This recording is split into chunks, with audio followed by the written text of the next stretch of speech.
നമ്മൾ ചെളിയിൽ പൂണ്ടതായിരിക്കുന്ന ഞണ്ടാകുന്ന മനസ്സിനെ ഉയർത്തിയെടുക്കുന്നത് പോലെ രാമായണത്തെ കൊണ്ട് ഉയർത്തിയെടുക്കണം. അതിനാണ് കർക്കിടക മാസം പ്രത്യേകമായിട്ട് എടുക്കാനുള്ള കാരണം. രാമായണം വായിച്ചു കഴിഞ്ഞാൽ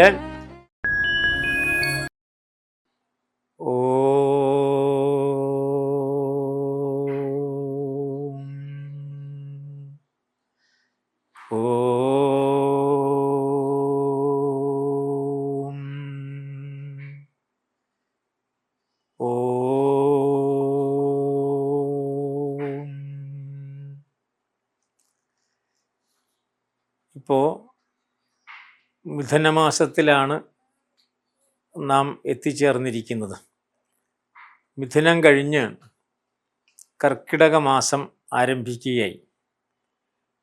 അപ്പോൾ കഴിഞ്ഞ കുറേ വർഷങ്ങളായിട്ട് കർക്കിടക മാസം രാമായണ മാസമായിട്ട് കേരളീയർ ആചരിച്ചു വരുന്നു. അപ്പോൾ കർക്കിടക മാസത്തിൽ മാത്രമേ രാമായണം വായിക്കാൻ പാടുള്ളൂ അങ്ങനെയില്ല. രാമായണം എല്ലാ സമയത്തും ഏത് സമയത്തും വായിക്കാവുന്നതാണ് രാമായണം എന്ന് പറയുന്നത്. പക്ഷേ കർക്കിടക മാസത്തിൽ പ്രാധാന്യം കൊടുത്തത് കൊണ്ട് കർക്കിടക മാസത്തിൽ മാത്രമായിട്ട് രാമായണത്തെ ചുരുക്കി എന്നുള്ളതാണ് അതിലെ ഒരു വസ്തുത. കർക്കിടക മാസത്തിന് അങ്ങനെ മാറ്റാനുള്ള കാരണം എന്ന് പറഞ്ഞാൽ അത് കർക്കിടകം രാശി എന്ന് പറയുമ്പോൾ ആ രാശിയുടെ ആ ഒരു അടയാളം അല്ലെങ്കിൽ ആ രാശിയുടെ ഒരു മൃഗം എന്നൊക്കെ പറഞ്ഞാൽ അത് ഞണ്ട് ആണ്. അപ്പം ഞണ്ട് സാധാരണ ചെളിവരമ്പിലാണ് കിടക്കുക എന്നാണ്. അപ്പം ചെളിയിൽ പൂണ്ട് കിടക്കുന്ന ഞണ്ടാണ്. അപ്പം ആ ഞണ്ടിനെ പോലെയാണ് മനുഷ്യൻ്റെ മനസ്സും എന്നാണ് പറയുക. അപ്പോൾ മനുഷ്യൻ്റെ മനസ്സ് നേരെ ഒന്നിൽ പിടിച്ചു കഴിഞ്ഞാൽ ആ പിടി വിടില്ല, അതിൽ ഇറുകി പിടിക്കും. അപ്പോൾ ചെളിയിലാണെങ്കിൽ ചെളിയിൽ പൂണ്ട് കിടക്കും, നല്ലതിലാണെങ്കിൽ നല്ലതിനെ ഇറുക്കി പിടിക്കും. അപ്പോൾ മനസ്സിനെ ഒന്ന് സ്വതന്ത്രമാക്കണം. മനസ്സിനെ ശുദ്ധജലത്തിൽ കഴുകി പുറത്തേക്ക് കൊണ്ടുവന്ന് ശുദ്ധമായിരിക്കുന്ന കാറ്റും വെളിച്ചവും വെള്ളമൊക്കെ തന്നെ മനസ്സിൽ കിട്ടണം. അതാണ് താത്വികമായിരിക്കുന്ന ഉദ്ദേശം. അതുകൊണ്ടാണ് കർക്കിടക മാസം രാമായണ മാസമായിട്ട് ആചരിക്കാനുള്ള കാരണം. പക്ഷേ രാമായണം എല്ലാ സമയത്തും എല്ലാ മാസവും വായിക്കേണ്ടതാണ്, കേൾക്കേണ്ടതാണ് എന്നുള്ളതാണ് സത്യം. അപ്പം അതുകൊണ്ട് തന്നെയാണ് നമ്മളെല്ലാവരും രാമായണം വായിച്ചിരിക്കണം എന്ന് പറയുന്നത്. കാരണം എന്താണ് എന്ന് പറഞ്ഞാൽ നമുക്ക് ഉള്ളത് 2 ഇതിഹാസങ്ങളുണ്ട്, 4 വേദങ്ങളുണ്ട്, അതേപോലെ ഉപനിഷത്തുകൾ 108, 6 ശാസ്ത്രങ്ങളുണ്ട്. അപ്പോൾ ഇതെല്ലാം പറയുമ്പോൾ ഈ വേദങ്ങളും അതേപോലെ ഉപനിഷത്തുകളും അതേപോലെ ശാസ്ത്രങ്ങളും എല്ലാം മനസ്സിലാക്കാൻ പ്രയാസമാണ്. അപ്പോൾ മനുഷ്യന് മനസ്സിലാക്കാൻ എളുപ്പമുള്ളതായിരിക്കുന്ന കാര്യമാണ് ഈ പറഞ്ഞതായിരിക്കുന്ന പുരാണങ്ങളും അതേപോലെ ഇതിഹാസങ്ങളും എന്നാണ്. പുരാണങ്ങൾ എന്ന് പറഞ്ഞു കഴിഞ്ഞാൽ അത് നേരെ പരമ്പരാഗതമായിട്ട് വന്നുകൊണ്ടിരിക്കുന്നതാണ്. അതിന് ഓരോരോ വക്താക്കളുണ്ട്, അവരുടെ ആ സമ്പ്രദായം അനുസരിച്ച് പറയുന്നു. പക്ഷേ ഇതിഹാസം എന്ന് പറഞ്ഞാൽ ഇതിഹാസം എന്നാണ് പറയുന്നത്, ഇപ്രകാരം പറയപ്പെട്ടത് എന്നാണ് പറയുന്നത്. അപ്പോൾ ഇതിഹാസങ്ങളൊക്കെ തന്നെ ഭാരതീയ നമ്മുടെ സമ്പത്തിൻ്റെ, നമ്മുടെ ആധ്യാത്മിക ജീവിതത്തിൻ്റെ സമ്പത്താണ്. അതിൽ പ്രധാന ഭാഗം രാമായണത്തിലാണ് എന്നുള്ളതാണ്. അപ്പോൾ രാമായണം എല്ലാ സമയത്തും വായിക്കാം എന്ന് പറയാൻ കാരണം, രാമായണം വായിക്കുന്നത് കൊണ്ട് മനുഷ്യ മനസ്സിനെ ഉദ്ധരിക്കലാണ് രാമായണത്തെ കൊണ്ട് ഉദ്ദേശിക്കുന്നത്. അപ്പം അതുകൊണ്ട് തന്നെയാണ് അത് എല്ലാ മാസത്തിലും വായിക്കാൻ സാധിക്കുന്നതാണ്, വായിക്കേണ്ടതാണ് എന്ന് പറയുന്നത്. മനുഷ്യൻ്റെ മനസ്സിനെ ഉദ്ധരിക്കണം. അതേപോലെ നമ്മുടെ ആധ്യാത്മിക ജീവിതത്തിലും അതേപോലെ നമ്മുടെ സംസ്കാരത്തിലും അലിഞ്ഞു ചേർന്നിരിക്കുന്ന ആ ഒരു എന്താ പറയുക, ഉച്ചനീചത്വങ്ങളും എല്ലാം മാറ്റിയെടുക്കാനായിട്ട് രാമായണത്തിന് മാത്രമേ കഴിയൂ. മറ്റൊരു ഇതിഹാസം മഹാഭാരതമാണത്. നേരെ നിരവധി കഥകളെ കൊണ്ടും ഉപകഥകളെ കൊണ്ടും ഉപദേശങ്ങളെ കൊണ്ടും നിറഞ്ഞതായതുകൊണ്ട് സാമാന്യ ജനത്തിന് മഹാഭാരതത്തെ ഉൾക്കൊള്ളാനും വായിക്കാനും പ്രയാസമാണ്. 1,25,000 ശ്ലോകങ്ങളും കഥകളും ഉപകഥകളും ഒക്കെ വരുമ്പോൾ, അതിൽ ഭഗവത്ഗീതയൊക്കെ വരുമ്പോൾ നേരെ അതിനെ ഗ്രഹിക്കാൻ പ്രയാസമാണ്. അപ്പോൾ സാധാരണക്കാരനായിരിക്കുന്ന ആളുകൾക്ക് പ്രാപ്യമായിരിക്കുന്ന ഇതിഹാസമാണ് രാമായണം എന്ന് പറയും. അതുകൊണ്ടാണ് രാമായണം നേരെ കുടില് തൊട്ട് കൊട്ടാരം വരെ ഉണ്ട് എന്ന് പറയാൻ കാരണം. ഒരു ചെറിയ കുടിലിൽ പോലും രാമായണം ഉണ്ടാകും, കൊട്ടാരത്തിലും രാമായണമുണ്ട്.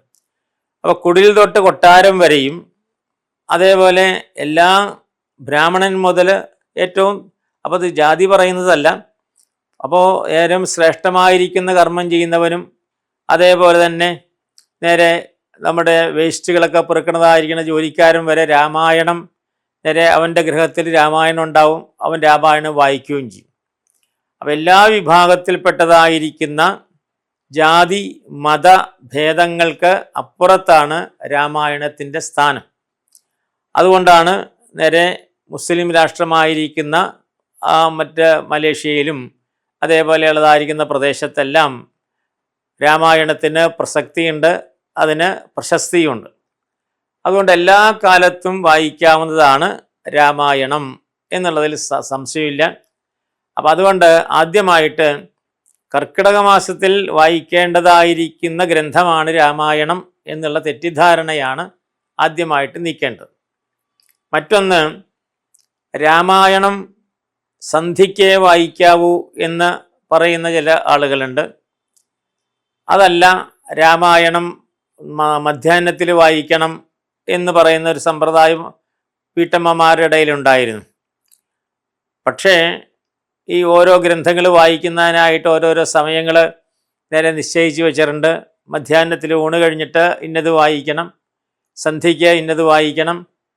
അത് നേരെ അറിവില്ലായ്മയുടെ കൂട്ടത്തിൽ നമ്മുടെ സൗകര്യത്തിനനുസരിച്ച് വായിക്കുന്നതിന്, അതിനെ സ്ഥിരീകരിക്കാനും അതിനെ ന്യായീകരിക്കാനും വേണ്ടിയുള്ള ന്യായങ്ങൾ മാത്രമാണ്. അപ്പോൾ രാമായണം എന്ന് പറഞ്ഞാൽ അത് സദാസേവ്യം സദാസേവ്യം എന്നാണ് പറയുക. എപ്പോഴും വായിക്കാവുന്നതാണ്, സേവിക്കാവുന്നതാണ് രാമായണം എന്നുള്ളതാണ്. പിന്നീട് സന്ധ്യാസമയത്ത് വായിക്കരുത് എന്ന് പറയാൻ, ആ സമയത്ത് രാമൻ്റെ കഥകൾ പറഞ്ഞാൽ ഹനുമാൻ്റെ സാന്നിധ്യം ഉണ്ടാവും. ഹനുമാൻ സന്ധ്യാവന്ദനം ചെയ്യുന്ന സമയമാണ്. ഇതൊക്കെ പറഞ്ഞ് ഉള്ളതായിരിക്കുന്ന ആ ഒരു കാരണങ്ങൾ മാത്രം. ഇതൊന്നും ആധികാരികമായിരിക്കുന്ന രേഖകളുമില്ല, അങ്ങനെ ഒരു പ്രത്യേകമായിരിക്കുന്ന സമയങ്ങളൊന്നുമില്ല. അപ്പോൾ അതുകൊണ്ടാണ് സദാസേവ്യം എന്ന് പറയാനുള്ള കാരണമെന്നാണ്. അപ്പോൾ രാമായണത്തിൻ്റെ കുടിൽ മുതൽ കൊട്ടാരം വരെ, അതേപോലെ ഉന്നതൻ മുതൽ നേരെ താഴെ തട്ടിലുള്ളതായിരിക്കുന്ന ആളുകൾ വരെ എല്ലാവരുടെ ഗ്രഹത്തിലും ഉള്ളതായിരിക്കുന്ന ഏക ഗ്രന്ഥം രാമായണമാണ്. ഭാഗവതം എല്ലാവരുടെ ഗ്രഹത്തിലും ഉണ്ടായെന്ന് വരില്ല. അപ്പം അതേപോലെ ആണ് രാമായണത്തിൻ്റെ പ്രസക്തി നമ്മൾ മനസ്സിലാക്കേണ്ടത്. പിന്നെ എന്താണ് രാമായണത്തിൻ്റെ വായിക്കേണ്ടതായിരിക്കുന്ന കാര്യം? രാമായണം കേൾക്കണം എന്ന് പറയാൻ എന്താണ്? അപ്പോൾ രാമായണം വായിക്കാൻ അറിയില്ലെങ്കിൽ രാമായണം ശ്രവിച്ചാൽ മതി എന്നാണ് പറയുക. അപ്പോൾ രാമായണ ശ്രവണവും രാമായണ പാരായണവും രണ്ടും പ്രധാനമാണ്.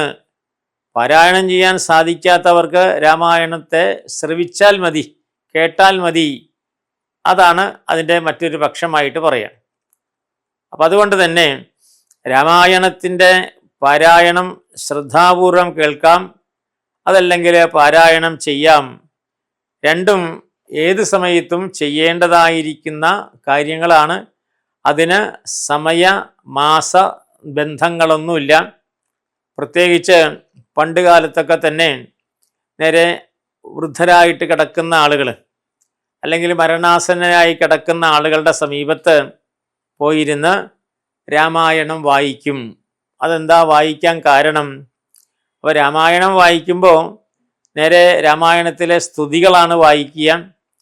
അപ്പോൾ ഈശ്വരനാമങ്ങൾ ഇങ്ങനെ കേട്ട്, രാമനാമം കേട്ട് കേട്ട് കേട്ട് രാമൻ്റെ പാദങ്ങളിലേക്ക് ആ ആത്മാവ് എത്തിച്ചേരും. അതാണ് രാമപാദം ചേരണേ മുകുന്ദ രാമപാഹിമാം എന്ന് പറയാനുള്ള കാരണം.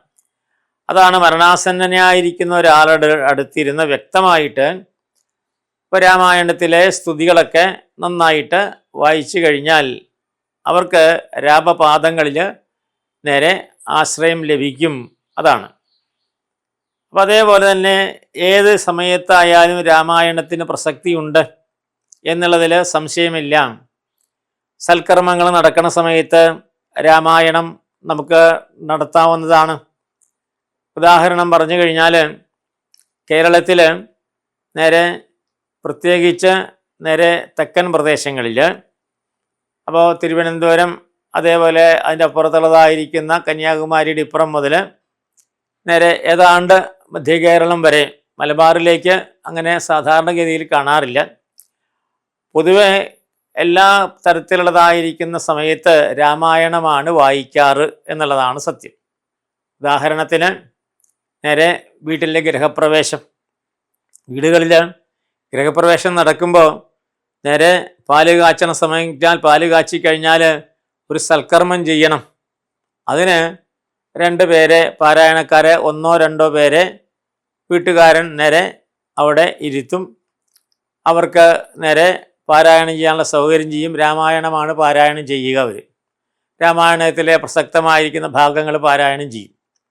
അപ്പോൾ വീട്ടിൻ്റെ അന്തരീക്ഷത്തിൽ, പുതിയ വീടിൻ്റെ അന്തരീക്ഷത്തിൽ അവിടെയുള്ളതായിരിക്കുന്ന ആ എല്ലാ മുക്കിലും മൂലയിലും രാമായണത്തിൻ്റെ ഈരടികൾ ചെല്ലും. അപ്പോൾ ജ്ഞാതവും അജ്ഞാതവുമായിരിക്കുന്ന എല്ലാ ജീവജാലങ്ങൾക്കും രാമായണം കേൾക്കുമ്പോൾ മുക്തി ലഭിക്കും എന്നുള്ളതാണ്. അപ്പോൾ ജ്ഞാതവും അജ്ഞാതവുമായിരിക്കുന്ന നല്ലതും ചീത്തതുമായിരിക്കുന്ന എല്ലാവർക്കും, ജീവജാലങ്ങൾക്കുൾപ്പെടെ, അതേപോലെ തന്നെ ഏതെങ്കിലും തരത്തിലുള്ളതായിരിക്കുന്ന അശുഭകരമായിരിക്കുന്ന വസ്തുക്കളുണ്ടെങ്കിലും അതെല്ലാം ശുഭകരമായിട്ട് തീരും. അത് ഗൃഹപ്രവേശ സമയത്ത് പാല് കാച്ചി കഴിഞ്ഞാൽ തെക്കൻ കേരളത്തിൽ പ്രത്യേകിച്ച് അത് കൂടുതൽ കാണാൻ സാധിക്കും. വടക്കൻ കേരളത്തിലുണ്ട് രാമായണം വായിക്കലാണ് പതിവ്. പിന്നെ കാലത്തിൻ്റെ മാറ്റമനുസരിച്ചിട്ട് ആ സ്ഥാനം നാരായണീയം കൈയടക്കി എന്ന് മാത്രമേ ഉള്ളൂ. അതുകൊണ്ട് ഇപ്പോൾ ഗൃഹപ്രവേശ സമയത്ത് നേരെ ഈ ഭാഗങ്ങളിൽ മധ്യ കേരളവും അത് വടക്കൻ കേരളത്തിൽ തന്നെ നാരായണീയത്തിലേക്ക് മാറി. തെക്കൻ കേരളത്തിൽ ഇപ്പോഴും രാമായണമാണ്. അങ്ങനെ അതേപോലെ പിറന്നാളിന്, കുട്ടിയുടെ പിറന്നാൾ, 1ാമത്തെ പിറന്നാളിന് ആഘോഷം നടക്കുമ്പോൾ രാമായണം പാരായണം ചെയ്യാം. അതേപോലെ തന്നെ പിന്നീട് ഷഷ്ടിപൂർത്തി നടക്കുക, സപ്തതി ആഘോഷിക്കുക. അതേപോലെ തന്നെ നേരെ 1000 പൂർണ്ണേന്ദ്രന്മാരെ കാണുന്നതായിരിക്കുന്ന 84ാമത്തെ പിറന്നാളിന് നേരെ നടത്താം. അവയെല്ലാം രാമായണമാണ് ആ സമയത്ത് വായിക്കുന്നത്. അപ്പം അതുകൊണ്ടാണ് രാമായണം സർവകാലികമാണ്. അത് കർക്കിടക മാസവുമായിട്ട് യാതൊരു ബന്ധവുമില്ല. കർക്കിടക മാസത്തിൽ പണ്ട് കാലത്ത് നിരന്തരമായിരിക്കുന്ന മഴ, അപ്പോൾ കർക്കിടകത്തിൽ കോരിച്ചൊരിയുന്ന മഴയത്ത് പുറത്തു പോയിട്ട് ജോലി ചെയ്യാനായിട്ട് ആളുകൾക്ക് സാധിക്കില്ല. പുഴയും എല്ലാം നിറഞ്ഞിരിക്കും. അപ്പോൾ ആളുകൾ വീട്ടിൽ വെറുതെ ഇരിക്കും. വെറുതെ ഇരിക്കുന്ന സമയത്താണ് മനസ്സിൻ്റെ ഉള്ളിലേക്ക് ചിന്താഗതികൾ വരും, ആവശ്യമുള്ളതും ചിന്താഗതികൾ വരും. ചിലർ ആ സമയത്താണ് നേരെ ആവശ്യമില്ലാത്ത കർമ്മങ്ങളിലേക്ക് വരിക. അപ്പോൾ വീട്ടിൽ വെറുതെ ഇരിക്കുമ്പോൾ നമ്മുടെ മനസ്സിൽ ദുർവിചാരങ്ങൾ വരാം, ദുഷ്പ്രവർത്തികളിലേക്ക് നീങ്ങാം. അതിലേക്ക് പോകാതിരിക്കാൻ വേണ്ടി കർക്കിടക മാസത്തിൽ നമ്മൾ ചെളിയിൽ പൂണ്ടതായിരിക്കുന്ന ഞണ്ടാകുന്ന മനസ്സിനെ ഉയർത്തിയെടുക്കുന്നത് പോലെ രാമായണത്തെ കൊണ്ട് ഉയർത്തിയെടുക്കണം. അതിനാണ് കർക്കിടക മാസം പ്രത്യേകമായിട്ട് എടുക്കാനുള്ള കാരണം. അതല്ലാതെ ആ കർക്കിടക മാസത്തിലെ വായിക്കാൻ പാടുള്ളൂന്നില്ല. അങ്ങനെയാണ് വന്ന് അത് രാമായണ മാസമായിട്ട് നമ്മൾ ആചരിക്കാനായിട്ട് തുടങ്ങി. അതാണ് കർക്കിടക മാസത്തിലെ രാമായണത്തിന് പ്രാധാന്യം വരാനുള്ള കാരണമായിട്ട് പറയാം. പിന്നെ മറ്റൊന്നുള്ളത്, കർക്കിടക മാസത്തിൻ്റെ ഒരു പ്രാധാന്യം എന്ന് പറഞ്ഞു കഴിഞ്ഞാൽ, കർക്കിടക മാസത്തിലാണ് നമ്മൾ കുറേ ഈശ്വര കാര്യങ്ങൾ ചെയ്യുക. അപ്പോൾ ഒരു ഗൃഹസ്ഥന് തൻ്റെ തിരക്ക് പിടിച്ചതായിരിക്കുന്ന ജീവിതത്തിൽ, അപ്പോൾ നേരെ മറ്റു സമയത്തൊക്കെ തന്നെ ധാരാളം ജോലി ചെയ്യും. കാർഷിക മേഖലയായിരിക്കുന്ന സമയത്ത് കൃഷികളൊക്കെ ഉണ്ടാവും.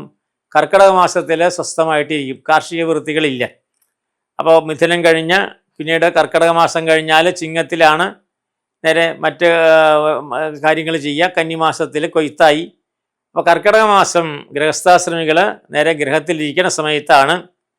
അപ്പോൾ ഗൃഹസ്ഥൻ ചെയ്യേണ്ടതായിരിക്കുന്ന 5 കർമ്മങ്ങളും ചെയ്യാൻ പറ്റിയതായിരിക്കുന്ന മാസം എന്നാണ് അതിനെ ആ മാസത്തെ വിശേഷിപ്പിക്കുകയാണ്.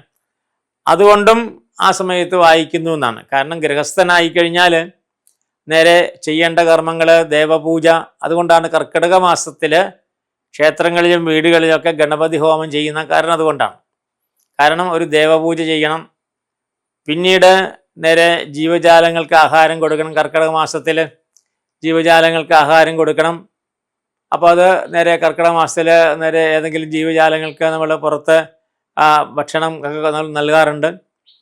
അപ്പോൾ അതേപോലെ പിന്നീട് പിതൃക്കൾക്കായിട്ടാണ് കർക്കിടക മാസത്തിലെ കർത്തവാവ്. കർത്തവാവിന് നേരെ പിതൃകർമ്മങ്ങളൊക്കെ ചെയ്യും. അപ്പോൾ ആ കൂട്ടത്തിൽ മറ്റ് ജീവജാലങ്ങൾക്ക് ആഹാരമൊക്കെ കൊടുക്കും. പിന്നീട് നേരെ ഒരു ഉപാസനാഭാവം, അതിനാണ് നമ്മൾ രാമായണം കർക്കിടക മാസത്തിൽ വായിക്കും. എല്ലാവർക്കും സാധിക്കുന്ന ഗ്രന്ഥം രാമായണമാണ്. വേദം വായിക്കാൻ സാധിക്കില്ല. അതേപോലെ ഭാഗവതം എല്ലാവർക്കും സാധിക്കില്ല. അപ്പോൾ മലയാളത്തിൽ, ശുദ്ധമായിരിക്കുന്ന മലയാളത്തിൽ എല്ലാവർക്കും വായിക്കാൻ പറ്റുന്നതാണ് രാമായണം. അതുകൊണ്ടാണ് രാമായണം കർക്കിടക മാസത്തിൽ പ്രാധാന്യത്തോടു കൂടിയിട്ട് വായിക്കാനുള്ളതായിരിക്കുന്ന കാരണം. അങ്ങനെയാണ് ക്രമേണ കർക്കിടക മാസത്തെ രാമായണ മാസമായിട്ട് ആചരിക്കാൻ കാരണം. അപ്പോൾ കർക്കിടക മാസത്തിൽ നേരെ കുമാരനാശാൻ ഒരിക്കൽ പറഞ്ഞതായിരിക്കുന്നത് നേരെ കാവ്യം സുഗേയം കഥ രാഘവീയം കർത്താവ് തുഞ്ചത്തുള്ള വായുദിവ്യൻ ചൊല്ലുന്നതോ ഭക്തിമയസ്വരത്തിൽ ആനന്ദലബ്ധിക്കിനി എന്തു വേണം എന്നാണ് കവിതാഭാഗം. അപ്പോൾ ആനന്ദലബ്ധി എന്ന് വെച്ചാൽ നമ്മൾ നേരെ പരമാനന്ദത്തിലേക്ക് എത്തുകയാണ്, നേരെ ഈശ്വരത്തിലേക്ക് എത്തുന്നതാണ്. അതാണ് ആനന്ദലബ്ധിക്കിനി എന്തു വേണമെന്നാണ്. ഭക്തിമയമായ സ്വരത്തിൽ രാമായണം ജപിക്കണമെന്നാണ് പറയാം. അപ്പോൾ രാമായണം ചൊല്ലുന്നതോ ഭക്തിമയസ്വരത്തിൽ എന്നാണ്. കാരണം തുഞ്ചത്ത് ആചാര്യൻ ഭക്തിയോടുകൂടി എഴുതിയതായിരിക്കുന്ന ആ രാമായണം ഭക്തിമയമായ സ്വരത്തിൽ തന്നെ പാരായണം ചെയ്യണം എന്നുള്ളതാണ്. പക്ഷേ കാലക്രമത്തിൽ നേരെ അത് മനസ്സിലാക്കാത്തത് കൊണ്ടാണോ എന്തോ അഖണ്ഡ രാമായണം എന്ന് പറഞ്ഞ് ഒരു ദിവസം കൊണ്ട് വളരെ വേഗത്തിൽ രാമായണം ചൊല്ലുന്നതായിരിക്കും ഒരു സമ്പ്രദായം ഈ ഇടയ്ക്ക് അടുത്ത കാലത്ത് ക്ഷേത്രങ്ങളിലൊക്കെ വന്നിട്ടുണ്ട്. രാവിലെ 6 മുതൽ വൈകുന്നേരം 6 വരെ ആ രാമായണം വായിച്ച് തീർക്കണം. അപ്പോൾ അങ്ങനെ അഖണ്ഡ രാമായണം എന്ന് പറയുമ്പോൾ അതിൽ നേരെ വളരെ വേഗത്തിൽ വായിക്കുമ്പോൾ ഈ ചൊല്ലുന്നതോ ഭക്തിമയസ്വരത്തിൽ അപ്പോൾ അത് ഉണ്ടാകുന്നില്ല എന്നുള്ളതാണ് സത്യം. അപ്പോൾ ഒരു ദിവസം കൊണ്ടല്ല, 2, 3, 4 ഒരാഴ്ച കൊണ്ട് വായിച്ചാലും മതി. പക്ഷേ വായിക്കുന്നത് ഭക്തിമയസ്വരത്തിൽ തന്നെ വായിക്കണം എന്നുള്ളതാണ്. അപ്പം അത് ഒരു ഈണത്തിൽ ആളുകളുടെ ഹൃദയത്തിലേക്ക് തറഞ്ഞു കയറണം, ആളുകൾക്കത് മനസ്സിലാക്കണം, ഹൃദ്യമാകണം എന്നുള്ളതാണ്. അപ്പം അത് ഉൾക്കൊണ്ടുകൊണ്ട് രാമനെ നമ്മുടെ മനസ്സിലേറ്റി കഴിഞ്ഞാൽ രാമൻ നമ്മളെ ഉദ്ധരിക്കും. അതാണ് ചൊല്ലുന്നതോ ഭക്തിമയസ്വരത്തിൽ എന്നെടുത്തു പറയാനുള്ള കാരണം. അപ്പോൾ വളരെ വേഗത്തിൽ നേരെ അതിശീഘ്രിയായിട്ട് വായിക്കേണ്ടതല്ല, അതേപോലെ തന്നെ വളരെ താഴ്ത്തി ശബ്ദം കുറച്ച് അതേപോലെ നീട്ടി പതുക്കെ അതുമല്ല. അതിൻ്റെ ഭക്തിയാണ് പ്രധാനം. ജനങ്ങളുടെ മനസ്സിൽ ഭക്തി ഉണ്ടാക്കുന്ന രൂപത്തിൽ വേണം രാമായണം വായിക്കാൻ എന്നുള്ളതാണ്. പിന്നെ മറ്റൊന്ന്, രാമായണം വായിക്കുന്നത് എന്തിനു വേണ്ടിയാണ് എന്ന് ചോദിക്കുമ്പോൾ നമ്മുടെ ആ ശ്രേഷ്ഠമായിരിക്കുന്ന പഴയ ഗ്രന്ഥങ്ങളിലേക്ക് പോയി കഴിഞ്ഞാൽ, പഴയ ഗ്രന്ഥമല്ല, ഇടക്കാലത്തുള്ളതായിരിക്കുന്ന കവിത്രയങ്ങൾ ഉണ്ടായിരുന്നു. ആശാനുള്ളൂർ വള്ളത്തോൾ, അതാണ് കവിത്രയങ്ങൾ.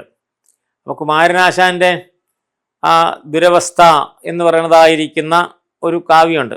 ഇപ്പം അത് ലഭ്യമല്ല, കാരണം അത് ഒരു പ്രത്യേക നേരെ കലാപത്തെ ചൊല്ലിയുള്ളതാണ്. അപ്പം അതുകൊണ്ട് ആ ദുരവസ്ഥയിൽ സാവിത്രി എന്നുള്ളതായിരിക്കുന്ന ഒരു അന്തർജനത്തെ കുമാരനാശാൻ വിവരിക്കുന്നുണ്ട്. അപ്പോൾ സാവിത്രി അന്തർജനത്തിൻ്റെ ഇല്ലം അക്രമകാരികൾ തകർത്തു, അച്ഛനെ കൊന്നു, അച്ഛൻ നമ്പൂതിരിയെ കൊന്നു, അതേപോലെ എല്ലാവരെയും കൊന്നു കഴിയും. സാവിത്രി അന്തർജനം മാത്രം നേരെ നിന്നു. അപ്പോൾ സാവിത്രി അന്തർജനം നേരെ എന്ത് ചെയ്തു? ഓടി രക്ഷപ്പെട്ടു എന്നാണ്. അപ്പോൾ ഓടിപ്പോയപ്പോൾ തൻ്റെ ആ ഇല്ലത്തെ പറമ്പിൽ നേരെ പണിയെടുക്കാനായിട്ടും കിളയ്ക്കാനും ഒക്കെ നിന്ന മറ്റേ കൂലിപ്പണിക്കാരനെ കിളയ്ക്കുന്ന ആ ചാത്തൻ എന്നുള്ളതായിരിക്കുന്ന പുലയൻ്റെ അടുത്തെത്തി. അവിടെ ആ ചാത്തൻ്റെ പുരയിടത്തിൽ ഒരു മുറി, ചെറിയൊരു ചെറ്റപ്പുരയാണ്. അപ്പോൾ ഒറ്റ മുറി മാത്രമേ ഉള്ളൂ, ഒരു മൂലയ്ക്കൊരു അടുപ്പും. അപ്പോൾ നേരെ അവിടെ ചെന്ന് കയറിയെന്ന. അപ്പോൾ ചാത്തൻ നേരെ ആ തൻ്റെ മുറി ഒഴിഞ്ഞ് കിടത്ത് നേരെ പുറത്തങ്ങനെ കിടന്നു. അപ്പം ആ സമയത്ത് നേരെ സാവിത്രി അന്തർജനം നേരെ നോക്കിയപ്പോൾ പാടത്ത് പണിയൊക്കെ കഴിഞ്ഞ് നേരെ കയ്യിലും കാലിലൊക്കെ ചെളിയാണ്. അപ്പോൾ അന്ന് അവിടെ നിന്ന് കിട്ടിയതായിരിക്കുന്ന കഴിക്കാൻ കിട്ടിയ ഭക്ഷണം കൊണ്ടുവന്നിട്ട് നേരെ കുളിക്കാനൊന്നും സമയമില്ല, ക്ഷീണമില്ല. ആ ചെളിപുരൻ്റെ കൈ കൊണ്ട് ഭക്ഷണം വാരി തിന്ന് ആ മുറ്റത്ത് തന്നെ കിടന്നങ്ങോട്ട് ഉറങ്ങിയെന്നാണ്. അപ്പോൾ ചെളിപുരൻ്റെ കയ്യിൽ നേരെ കഴിച്ചു കഴിഞ്ഞാൽ പാത്രം കഴുകുക, കൈകാൽ കഴുകുക, ശുദ്ധമാകുക, ഇതൊന്നും ആ ചാത്തനെ സംബന്ധിച്ച് അറിയില്ലായിരുന്നു. അപ്പം ആ സമയത്ത് ആ ചാത്തനെ നോക്കിയിട്ട് സാവിത്രി അന്തർജനം പറയുന്നതായിരിക്കുന്നത് കുമാരനാശാൻ വളരെ ഭംഗിയായിട്ട് പറഞ്ഞു വെച്ചിട്ടുണ്ട്. എന്താണ്? ഞാൻ ഈ ചാത്തനെ രാമായണം പഠിപ്പിക്കും എന്ന് പറഞ്ഞു. രാമായണം പഠിപ്പിക്കുന്നതിനാണ്? നല്ല മനുഷ്യനാക്കി തീർക്കാനാണ്. അപ്പോൾ രാമായണം പഠിപ്പിച്ചിട്ട് അവനെ നല്ല മനുഷ്യനാക്കിയിട്ട് തീർക്കും എന്ന് അവിടെ വെച്ച് തീരുമാനമെടുത്തു.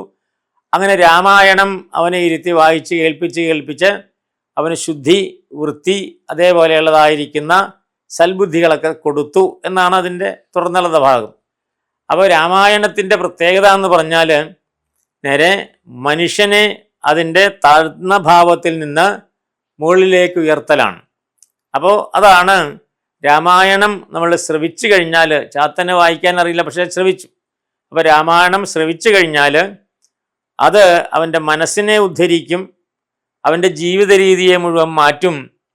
ആ ജീവിത രീതി തീർച്ചയായിട്ടും നേരെ അവന് നന്മകൾ കൈവരുത്തും. അതാണ് നേരെ ആ കുമാരനാശൻ്റെ ദുരവസ്ഥയിൽ എടുത്തു പറയണതായിരിക്കുന്ന ശ്രേഷ്ഠമായ ഭാഗം. ആ മാറ്റത്തിൻ്റെ ഭാഗം അതാണ്. അപ്പോൾ അതാണ് നേരെ രാമായണത്തിൻ്റെ പ്രത്യേകത. അപ്പോൾ രാമായണം അത് കർക്കിടക മാസത്തിലായിരുന്നില്ല, അത് വേറെ സമയത്തൊക്കെ ആയിരുന്നു. അപ്പോൾ മാസം കാലം ഇതൊന്നും നോക്കേണ്ട ആവശ്യമില്ല. രാമായണം വായിച്ചു കഴിഞ്ഞാൽ ഏത് സൽക്കർമ്മം നടക്കുമ്പോഴും ഏത് കാര്യങ്ങളുള്ളപ്പോഴും അതായത് നമുക്ക് ഒഴിവുള്ളപ്പോഴും രാമായണം നേരെ വായിക്കുന്നാൽ നമ്മുടെ മനസ്സ് നന്നാകും, കേൾക്കുന്നവൻ്റെ മനസ്സ് നന്നാകും. നമ്മുടെ വൃക്ഷലതാദികളൊക്കെ തന്നെ നല്ല പോലെ തന്നെ കൈഫലങ്ങൾ ഉണ്ടായിട്ട് തീരും. അതാണ് രാമായണം കേൾക്കുന്നതായിരിക്കുന്ന സ്ഥലത്തെ വൃക്ഷലതാദികൾ, അത് വാടിപ്പോവില്ല, കായ്ഫലങ്ങൾ ധാരാളം ഉണ്ടാകും. അത് രാമായണത്തിൻ്റെ ഒരു പ്രത്യേകതയാണ്. അതാണ് ഏത് കാലത്തും എപ്പോഴും വായിക്കാവുന്നതായിരിക്കുന്ന ശ്രേഷ്ഠ ഗ്രന്ഥമാണ് രാമായണം. ആ രാമായണത്തെ നേരെ കാലങ്ങളില്ലാതെ നമുക്ക് വായിക്കാൻ സാധിക്കണം. അതിന് നിയമങ്ങളില്ല, രാവിലെ വേണമെന്നില്ല, അത് കഴിഞ്ഞ് ആഹാരം കഴിഞ്ഞ് വായിക്കാൻ പാടില്ല എന്നില്ല. കാരണം ശ്രേഷ്ഠമായ കാര്യങ്ങളിപ്പോൾ ഏത് സമയത്തും ചെയ്യാമെന്നാണ്. അതുകൊണ്ടാണ് രാമായണത്തെക്കുറിച്ച് പറയുമ്പോൾ സദാസേവ്യം എന്ന് പറയാൻ കാരണം അതിന് രാത്രി എന്നില്ല, ഏത് സമയത്തും ചെയ്യാം. രാത്രി കിടന്നുറങ്ങാൻ സമയത്ത് രാമായണം വായിച്ച് കിടക്കാം, രാവിലെ എഴുന്നേറ്റ് ഉടനെ തന്നെ കൈകാൽ മുഖം കഴുകി വായിക്കാം, സന്ധ്യയ്ക്ക് വായിക്കാം, മധ്യാഹ്നത്തിൽ ഊണ് കഴിഞ്ഞ് നേരെ ഉറങ്ങുന്നതിന് പകരം രാമായണം വായിക്കാം. അപ്പോൾ സദാസേവ്യമായിരിക്കുന്ന ഒരു ഗ്രന്ഥമാണ് രാമായണം എന്നുള്ളതാണ്. അതാണ് രാമായണത്തിന് വായിക്കാനായിട്ട് നിയമാവലികളുണ്ടോ, അതിന് ഗുരുപദേശം വേണോ, ഇതൊന്നുമില്ല എന്നാണ്. ഗുരുവിൻ്റെ ഉപദേശം വേണ്ട. അപ്പോൾ ഒരാൾ വായിക്കുന്നത് കേട്ട്, അച്ഛൻ വായിക്കുന്നത് കേട്ട് മക്കൾ വായിക്കാം, അമ്മ വായിക്കുന്നത് കേട്ടിട്ട് മക്കൾക്ക് വായിക്കാം, എല്ലാവർക്കും വായിക്കാവുന്നതാണ്. പ്രത്യേകിച്ച് ഗുരുപദേശം അതിനാവശ്യമില്ല എന്നുള്ളതാണ് രാമായണത്തെക്കുറിച്ചുള്ള സത്യം.